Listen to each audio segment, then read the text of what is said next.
we now know that all these ancient sites are just giant machines. The stone circles are the trigger point to make us realize that all these ancient structures were just giant machines built to generate energy. For what? That remains the mystery. We know that these are machines because sometimes photographs like this show us that energy is still coming out of these giant machines. Stonehenge, very obvious energy device, and then these ancient sites in Egypt are just technology on a gigantic scale. The obelisk rings like a bell, and you realize it's an antenna. And when you start looking at these structures in Egypt, you realize too many pillars, not enough space. This is not for praying and offering food and going to pray to the gods and all that nonsense. This is all just giant technology. There you got a beautiful amplification chamber with ringing pillars in front of it on a pedestal, and you realize that these are just templates for giant circuit boards. And these guys are just building these energy devices on a scale that we can't do today because we don't have enough money and we have no idea how to do it. And they were doing things that we can't even imagine today. Giant circuit boards, macro processors, and then devices like this, obviously. And you realize that we're dealing with a time in human history that was very, very different from our lives today. So tell me, do you believe, was Disney trying to tell us something?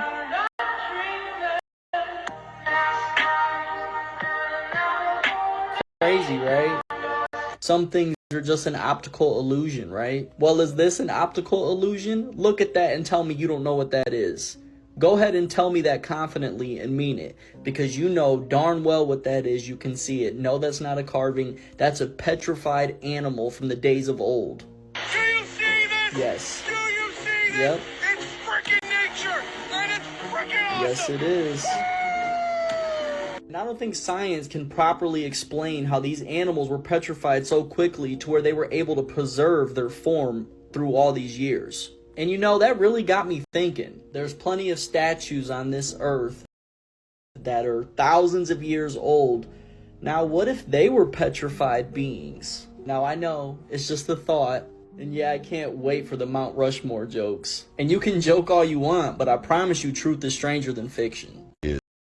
You guys remember how I showed you the maps that were here on Earth before 1958, before the governments took them out? And I'm going to show you the Encyclopedia Britannicas in the public libraries before 1958. Here's volume 2 out of the alphabet A. And we're going to flip to the Antarctica, and this is from 1958, as you can see.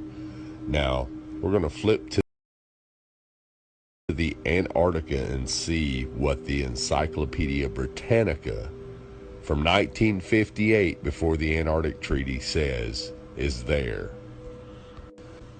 Now, you won't find this in the new encyclopedias because the government's banned them. But what I want you to notice right here is, notice how it says the flights proved inland areas to be featureless in character, with a dome 13,000 feet high at about latitude 80 degrees south, longitude 90 degrees east. Take a really, really close look at that. Now I'm going to zoom it in for you. When they returned to New Zealand, these flights proved the inland areas to be featureless in character, with a dome 13,000 feet high at about latitude 80 degrees south, longitude 90 degrees east. Now, if this doesn't make sense to you, let me show you with an image of what a flat earth map would look like. Now, this is what latitude 80 degrees south would look like on a flat earth map. As you can see, the dome comes down closer to you over the wall, which will be about 13,000 feet. Now, if you go back out into the center of the earth, or up the North Pole, and try to go up to the firmament with a little bit of calculation, it's going to show that it's about 385,500 feet away. It's really, really simple, folks.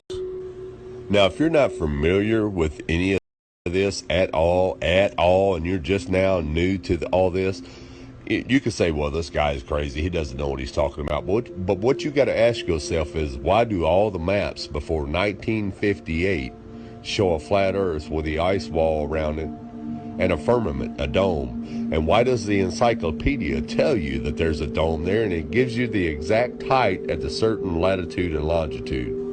Well, the reason is because in 1958, that's when all governments and all nations of the world signed the UN treaty to ban all civilians from going to the Antarctica, and NASA came in and erased everything, just like they're erasing everything today. So again, ask yourself, if all this existed before 1958, why doesn't it exist now?